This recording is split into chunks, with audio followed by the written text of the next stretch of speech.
अस्सलाम वालेकुम। जितने मैं ऑडियोनी की वूफ़र ठीक कर रहा था, इसमें प्रॉब्लम ये थी कि एक साइड पे आवाज़ बिल्कुल ठीक आ रही थी और एक साइड पे आवाज़ कम आ रही थी।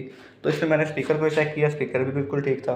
पावर आईसी को भी चेंज कर दिया, टीडीए 2030 लगा हुआ था इसमें। तो फिर भी जो रिज़ल्ट है वो बिल्कुल वैसे ही था कि एक साइड पे आवाज़ बिल्कुल ठीक थी, एक साइड पे आवाज़ कम थी।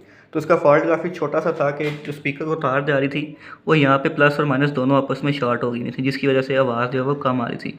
तो उस शॉर्टेज को दूर करने से जो स्पीकर है वो बिल्कुल ठीक हो जाएगा। तो अगर आप भी किसी स्पीकर में ये प्रॉब्लम है कि एक साइड पे आवाज़ कम आ रही है, तो आप इस वाली फ़ॉल्ट को भी चेकआउट कर सकते हैं।